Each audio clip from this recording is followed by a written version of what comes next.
안녕하세요. 오늘도 사연살롱을 찾아주셔서 감사합니다. 서울에 살고 있는 30대 여성이에요. 어른들이 그러잖아요. 남자가 사람 좋아서 뭐 했으냐고요. 그저 돈 잘 벌고 아내 위할 줄 알면 그만이라고 말이죠. 그런 의미에서 본다면 제 남편은 그리 좋은 남편은 아닐지도 몰라요. 왜냐고요? 제 남편은 사람은 좋은데 돈 버는 재주는 좀 떨어지고 대신에 저를 무척 아껴주는 사람이거든요. 그러니 어른들 기준으로 점수로 환산해보면 한 30점 정도 되겠네요. 하지만 저는 이 30점짜리 남자가 세상에서 가장 멋지고 대단해 보여요. 어려운 상황에도 인간애를 잃지 않고 나답게 살아가는 사람이니까요. 요즘 같은 세상에 나답게 산다는 건 대단한 의지가 아니고선 불가능한 일이 아닐까 생각해요. 때로는 보고도 못 본 척 넘겨야 하는 일이 많잖아요. 그래야 일신이 편하고 때로는 불의에 잠시 눈 감을 줄 알아야 집단에서 따돌림을 당하지 않으니까요. 그러니 그러지 못하는 제 남편의 성격은 사는데 얼마나 큰 장애물이 되겠어요. 그럼에도 자신을 잃지 않고 꿋꿋하게 살아가니 멋진 사람이죠. 말은 이렇게 하지만 사실 저도 처음엔 이런 남편이 마음에 들지는 않았어요. 좀 미련해 보였거든요. 하지만 막상 제가 어려움에 빠져보니 이 남자의 진가를 알겠더라고요. 저는 한동안 직장 상사의 괴롭힘을 당한 적이 있어요. 유부남이었던 상사가 제게 치근덕대길래 자꾸 이러시면 사내 인권위에 진정서를 넣겠다고 했더니 그때부터 저를 괴롭히기 시작한 거죠. 치마를 입고 출근하면 남자 꼬시려고 발악을 한다고 빈정대거나 남자 직원들과 탕비실에서 커피라도 마시고 있으면 다가와 김대리도 조심해. 진영씨 아주 무서운 사람이거든. 말 몇 마디 섞었다간 성희롱 당했다고 인권위에 진정서 넣을지도 몰라. 이러면서 말이죠. 그런 일이 반복되자 회사 사람들이 하나 둘 저를 피하기 시작했어요. 왕따가 된 거죠. 그 일로 저는 정신과 상담까지 받아야 했지만 상사의 태도는 여전했어요. 오히려 제가 정신적으로 문제가 있는 것처럼 떠들어댔죠. 이러다간 피말라 죽을 것 같다는 생각이 들 정도였어요. 그래서 사직서를 썼는데 그걸 제 남편이 본 거예요. 남편은 제게서 사직서를 뺐더니 다짜고짜 상사에게 가서는 이제 그만하시죠. 아무리 직장 상사라도 개인의 인권을 침해할 권리는 없는 거 아닌가요? 애초에 결혼까지 하신 분이 여직원한테 불필요한 행동을 하다 거절당했다고 안갚음을 하시는 것 같은데 비열한 행동 같습니다. 이진영 씨한테 사과하시고 이쯤에서 그만하시죠. 남편의 행동에 상사가 얼굴을 붉히긴 했지만 다행히도 이후로는 저를 괴롭히지는 않았어요. 하지만 남편은 그 일로 상사의 눈밖에 나는 바람에 큰 프로젝트에서 번번이 밀리고 말았어요. 상사가 희망퇴직자 명단에 올라 회사를 떠날 때까지 말이죠. 그 일이 있고부터 남편이 전과는 달라 보였고 그렇게 저는 마음을 열게 되었어요. 왜 사람이 그렇잖아요. 좋게 보면 한없이 좋게 보이고 나쁘게 보면 사소한 것 하나도 나쁘게 보이는 심리 말이에요. 제가 그랬어요. 한번 마음을 열고 보니 남편의 약점도 그리 문제가 되지 않았죠. 하지만 제 부모님은 조금 달랐어요. 내 딸이 남들보다 나은 남자를 만나서 좀 더 편하게 살기를 바라셨을 테니까요. 하지만 제 남편은 저희 부모님의 기대와는 달리 불우한 가정에서 고생하며 자랐거든요. 7살 무렵 부모님이 이혼을 하시고 엄마와는 연락이 끊긴 채 아빠랑 단 둘이 살다가 초등학교 2학년 때 아빠마저 세상을 떠나시는 바람에 친할머니 댁에 보내지게 된 거죠. 친할머니는 평소엔 남의 집 품앗이를 하거나 나무를 뜯어 장에 내다 팔곤 하셨고 늦가을부터는 붕어빵 장사를 하며 생계를 이어가셨어요. 큰아들은 서울에서 건축 설계 사무실을 하고 있고 그 밑으로 3살 터울인 딸은 남편과 보습학원을 하고 있지만 몇 년에 한 번 집에 올까 말까 할 정도로 연락이 뜸했어요. 그나마 제일 엄마를 위하던 막내 아들이 교통사고로 하루아침에 세상을 떠나버리자 혼자 남은 손주를 시설에 보낼 수 없어서 혼자 살기도 빠듯한 형편에 맡아 키우게 된 거였죠. 물론 얼마 안 되지만 아들의 재산과 사망보험금이 있었지만 그건 나중에 손주 대학교 보내고 장가 보내는 데 쓰려고 꽁꽁 숨겨두고 사셨어요. 그런데 그동안 연락도 없던 자식들이 조카의 미래가 달린 돈을 뺏으려고 때로 몰려왔지 뭐예요. 그리곤 서로 경쟁하듯 서로 자기가 더 힘들다고 징징대기 시작했어요. 엄마, 저 정말 너무 힘들어요. 당장 이번 주까지 자재비 못 메꾸면 파산할지도 모른다고요. 엄마 아들이 신용불량자 되면 좋겠어요. 제가 이자 쳐서 꼭 갚을 테니까 그 돈 저 좀 빌려주세요. 네? 그래요, 어머님. 선우 대학 가려면 아직 한참 멀었는데 일단 이 회사 살리는데 빌려주세요. 선우 대학 공부는 저희가 책임지고 시켜주면 되잖아요. 어머, 웃겨 정말. 퍽이나 오빠네가 선우 대학까지 보내주겠다? 급하다고 아무 말이나 내뱉으면 안 되지. 내가 오빠를 몰라? 재작년이던가? 막내가 월세 보증금 올려야 된다고 오빠한테 돈 끌어갔을 때 오빠가 뭐라 그랬어? 돈거래는 부모 자식 간에도 하는 거 아니라고 했어, 안 했어? 걔 그때 너무 힘들어서 사채까지 빌릴 생각했던 애야. 근데 이제 와서 그런 애 목숨값 받은 걸 낼름 할 생각을 해? 사람이 양심이 있어야지. 그래도 난 없는 돈 끌어다 다만 얼마라도 빌려줬어. 어머, 아가씨 말 참 이상하게 한다. 설마 우리가 있는데 안 빌려줬겠어요? 이도 오죽하면 그랬겠냐고요. 그리고 그 돈을 그냥 빌려줬어요. 사채이자 다 쳐서 받았잖아요. 은행이자도 아니고 어떻게 동생한테 사채이자를 받았냐. 그래놓고 뻔뻔하게 돈을 빌리러 와? 벼룩도 낯짝이 있지. 언니, 말 다 했어요? 그때였어요. 할머니께서 대야에 든 물을 자식들한테 확 끼얹었어요. 막내 아들 목숨값 뜯어가려고 혈안이 된 자식들을 보자 도저히 참을 수가 없었던 거죠. 다 필요 없다.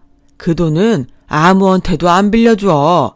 그니께 돈 뺏어가려면 이 애미부터 죽이고 가져가라. 썩을 것들. 부모 잃은 조카 앞에서 이 꼴을 보여야겠냐? 니들이 그러고도 사람이여. 난 더는 니들 낯짝 보고 잡지 않은께 앞으론 찾아올 생각도 하지 마라. 어서 썩 못 나가냐? 남편이 그러는데 할머니께서 화내심은 모습을 본 건 그날이 처음이었대요. 평소 큰소리 한번 안 내시는 분이 얼마나 화가 나셨으면 그러셨을지 얘기만 들어도 알만 하더라고요. 결국 목적 달성을 못한 남매내외는 그 후로 발길을 끊고 살았대요. 남편이 할머니 댁을 나와 서울로 대학 진학을 할 때까지도요. 하루아침에 살 곳을 떠나 친할머니 집에서 살게 된 남편은 전과 달리 내성적으로 성격이 변했대요. 비록 편부스라였지만 그래도 내 부모가 있던 때랑 곁에 아무도 없는 거랑은 천지 차이니까요. 물론 할머니가 계셨지만 아빠와는 달랐어요. 매번 학교에서 나눠준 가정 통지문을 전해드려도 한 번도 통지문을 제대로 보신 적도 없었죠. 그 바람에 한창 부모 손이 필요한 나이였던 남편은 매번 담임선생님한테 핀잔을 듣곤 했대요. 그래서 하루는 울면서 할머니한테 왜 가정통지문에 적힌 대로 신청서에 도장을 찍어주지 않냐고 했더니 할머니께서 그러시더래요. 나가 안 해주고 잡아서 그런 것이 아니여. 모른 게 그런 거제. 아가, 앞으로 말이여. 네가 할매한테 읽어주면 안 되겠냐? 할머니가 읽으면 되잖아. 나가 눈이 안 배. 그게 네가 혀. 말은 그렇게 하셨지만 사실 할머니는 그를 모르셨던 거예요. 남편은 중학생이 돼서야 그 사실을 알게 되었죠. 그리고는 그날부터 할머니께 한글을 가르쳐 드렸어요. 일하느라, 손주 키우느라 잘 시간도 모자라던 할머니는 손주가 직접 만들어준 점선 노트에 한 글자씩 채워 넣으며 한글 공부를 하셨어요. 하지만 연세도 있으시고 따로 시간을 내서 공부할 수도 없어서 진도가 빠르진 않았어요. 맞춤법도 엉망이었고요. 그래도 당신의 이름 석자를 쓸 수 있다는 사실에 엄청 좋아하셨어요. 너무 없이 살아서 여자라는 이유로 한글조차 제대로 배울 수 없었던 지난 세월을 할머니는 이름 석자 쓰는 걸로 모두 훌훌 털어버리셨죠. 문어빵? 이게 뭐야 할머니? 뭐긴 뭐여. 붕어빵이제. 할매가 붕어빵 쟁수자녀. 에이, 그럼 받침이 틀렸잖아. 니은이 아니고 이응을 써야지. 그리고 방이 아니라 빵, 쌍비읍을 써야 된다고. 이러면 사람들이 놀린단 말이야. 선생님 얼굴에 먹칠할 셈이야. 아따, 나한테 선생님이 어딨디야. 학교도 못 댕겼는디? 꼭 학교를 다녀야 선생님이 있나? 내가 할머니한테 글 가르쳐줬으니 할머니한테 내가 선생이지. 안 그래? 오메, 그려. 내 손지 말이 맞아. 할머니는 당신이 손수 적은 간판을 붕어빵 포장마차 앞에 붙이셨어요. 그 글씨를 볼 때마다 그렇게 뿌듯해 하시면서 말이죠. 언젠가 남편이 그러는데 자신이 태어나서 가장 잘한 일이 바로 할머니께 한글을 가르쳐드린 거라고 하더라고요. 결국 그 일로 인해 생각지 못한 선물도 받았지만요. 그렇게 서로에게 기대 살아온 남편과 할머니는 남편이 서울에 있는 대학에 입학을 하면서 생이별을 하게 됐어요. 할머니는 숨겨두었던 아들의 유산과 사망보험금으로 제 남편의 등록금과 자취방을 마련해 주었어요. 그리고 남편 손에 통장을 쥐어주셨죠. 아가, 돈 걱정 말고 니는 공부만 혀. 굶고 댕기지 말고 잘 먹어야 한다이. 할매 걱정일랑 하지 말고이. 칼바람 매서운 한겨울에도 차가운 길바닥에서 붕어빵을 팔면서도 단돈 10원도 건드리지 않았던 할머니는 그 돈을 손주한테 전해주셨어요. 남편은 요즘도 그 통장을 보며 가끔 그런 생각을 한대요. 손주를 위해 이 돈을 지키기 위해서 할머니는 얼마나 힘겨운 날들을 버텨내셨던 걸까 하고 말이죠. 그래서 통장에 든 돈을 꺼냈을 때마다 그렇게 가슴이 찡했대요. 남편과 처음 사귀던 때부터 남편은 할머니 얘기를 많이 했어요. 그래서 뵙기도 전에 이미 잘 알고 지내던 사이처럼 친숙했죠. 남편이 대학을 졸업하고 직장에 다니던 무렵부터 할머니는 광주에서 올라와 손주와 함께 사셨어요. 손주 하나만 보고 삶의 터전을 버리고 타지에서 생활하게 되신 거죠. 물론 그동안 해오신 붕어빵 장사도 그만두게 되셨고요. 그런데 평생 일만 하고 사신 분이라 집에서 편히 쉬는 게 그렇게 고역이었나 봐요. 전과 다르게 기운도 없어지고 입맛도 없어졌거든요. 백화점에 들러 고급 허가자를 사다 드려도 잘 드시지 않았어요. 병원에도 가봤지만 딱히 이상은 없다고 하더군요. 알고 보니 향수병이었어요. 평생을 가족처럼 지내온 이웃들을 떠나 삭막한 서울살이를 하려니 마음에 병이 생긴 거였죠. 할머니를 편하게 해드리려고 일부러 모셔왔는데 오히려 병을 만든 거예요. 그래서 결국 다시 고향집으로 보내드리기로 했어요. 고향집으로 내려가신 할머니는 언제 그랬냐는 듯 전처럼 활기찬 모습으로 돌아오셨죠. 얼마 뒤 결혼식을 올린 우리는 남편이 할머니와 둘이 살던 집에 신혼살림을 꾸렸어요. 방이 3개짜리 집이라 그중 하나는 할머니 방으로 비워두었죠. 언제라도 오셔서 편히 지내시라고요. 할머니는 명절 때면 나물이며 참기름, 들기름을 담은 보따리를 들고 서울로 올라오셨어요. 힘드신데 연세를 생각해서라도 이젠 그만 가져오시라고 말씀드려도 소용이 없었죠. 그렇게 저희 집에서 며칠을 보내시곤 다시 광주로 내려가시곤 했어요. 그런데 재작년 추석을 앞두고 갑자기 전화를 하셨더라고요. 몸이 안 좋아서 이번 추석엔 못 오시겠다고요. 그래서 남편과 광주로 내려갔는데 글쎄 할머니 댁에 큰아버님 내외와 고모님 내외가 와 있지 뭐예요. 그때까지는 그저 명절이라 다들 왔나 보다 했는데 그게 아니었어요. 엄마가 땅 부자라며? 세상에, 난 그런 줄도 모르고. 아니, 그렇게 땅이 많으면서 어떻게 지금껏 우리한테 아무 소리 안 하고 살 수가 있어? 엄마, 정말 1억이야? 아가씨 말이 맞아요. 어쩜 이러실 수가 있어요. 우리 이 돈 때문에 그렇게 고생하는 거 아시면서 어쩌면 그동안 모른 척 하실 수 있냐고요. 정말 너무하세요. 고모님이 선산을 담보로 대출 좀 받을까 하고 알아봤다가 할머니 앞으로 엄청난 땅이 있다는 걸 알게 된 게 비극의 시작이었어요. 그 소식을 들은 큰아버님 내외가 득달같이 달려오면서 또 다시 땅을 뺏으려는 전쟁이 벌어진 거죠. 하지만 자식들의 앙탈을 넘어선 협박에도 할머니는 꿈쩍도 안 했어요. 그러자 남매는 다른 방법을 썼죠. 어머니, 차라리 이참에 저희랑 같이 사시죠.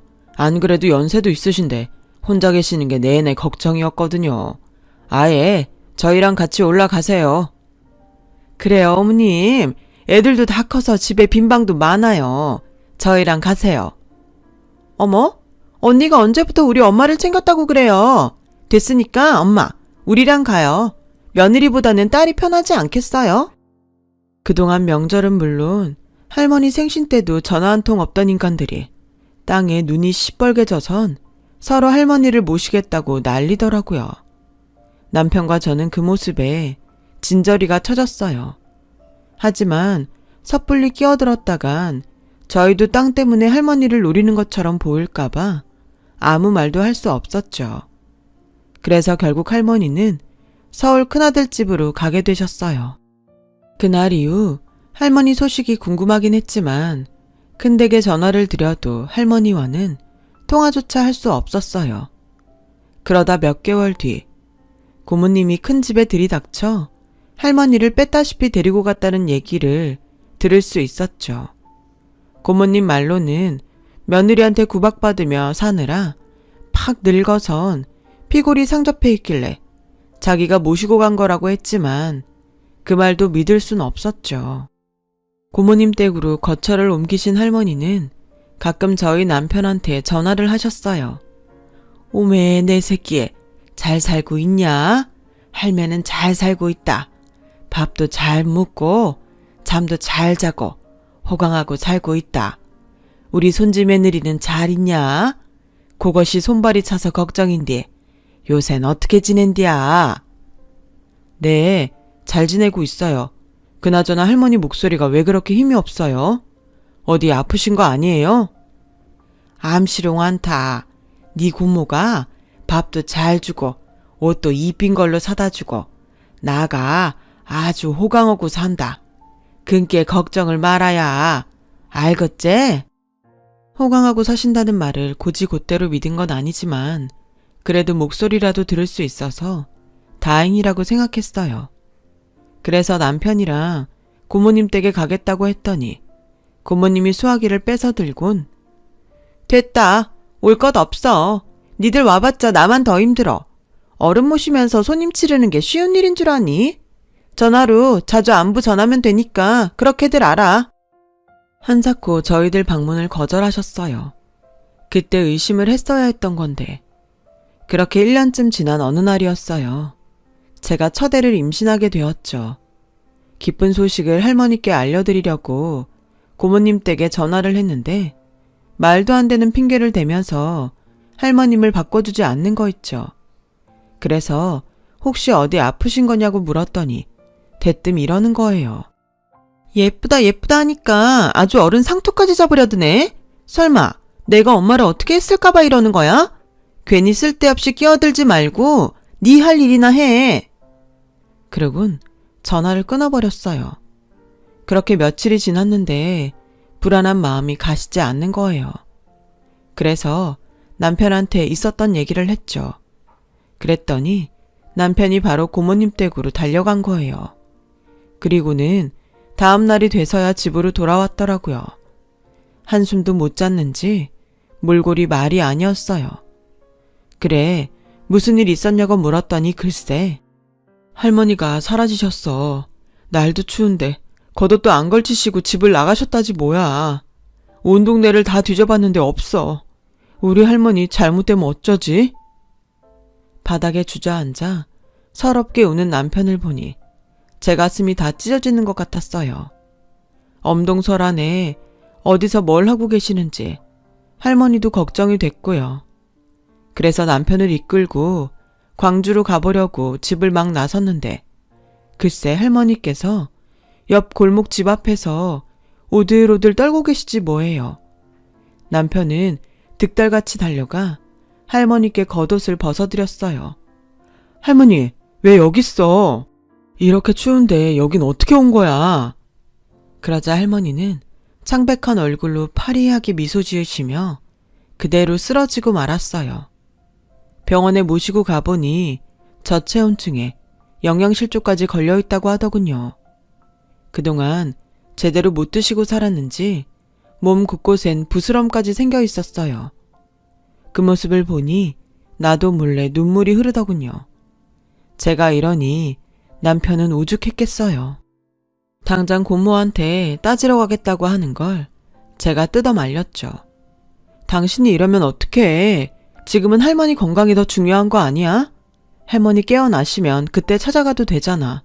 일단 진정하고 할머니만 생각하자. 당신 없는 사이 혹여 할머니께서 잘못되시면 그때는 어쩔 거야. 그러니까 내 말 들어, 응? 남편은 주먹을 부르르 떨면서 할머니 침상을 지켰어요.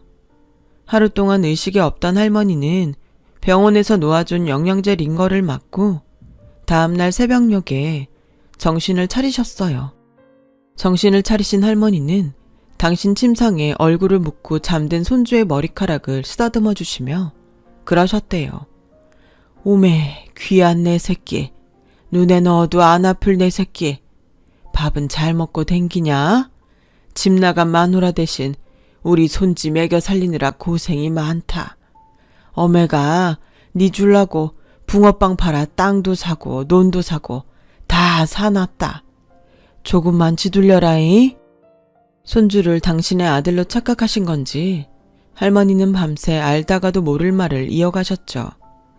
네 형이랑 누이가 알면 안 된 게 나가 땅 문서도 숨겨놨다.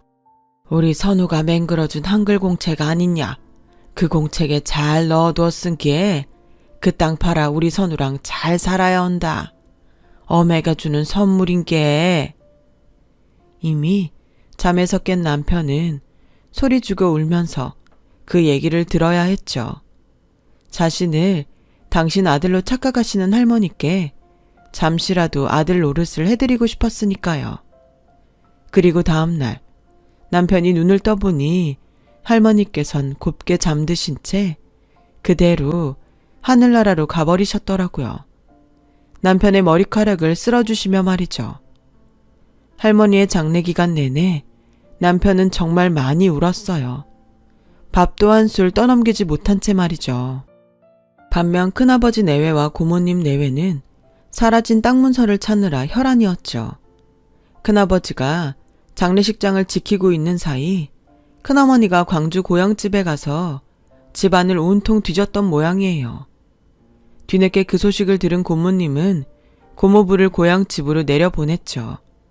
하지만 큰어머니와 고모부가 집안을 쑥대밭을 만들며 뒤졌지만 끝내 땅 문서를 찾을 수 없었어요. 왜냐고요? 할머니께서 땅 문서를 숨겨둔 한글 공책은 바로 저희 집에 있었으니까요. 할머님이 마지막으로 명절 무렵 저희 집을 찾으셨을 때 할머니께서 저희 집에 마련된 당신 방에 가져다 놓으셨거든요. 장례가 끝난 뒤 저와 남편은 할머니의 한글 공책을 펼쳐보았어요. 그리고 그 안에 적힌 편지를 보고는 가슴이 먹먹해 말을 이을 수가 없었죠. 눈에 넣어도 안 아픈 내 손지 선우야. 나가 늦음하게 손지 덕분에 요렇게롬 글도 배우고 내 이름도 쓰게 됐네. 알란가 모르겠는디 할매 이름은 김말순이여. 팔남매 중이 끄트머리로 태어나가 그렇게 부른 것이지.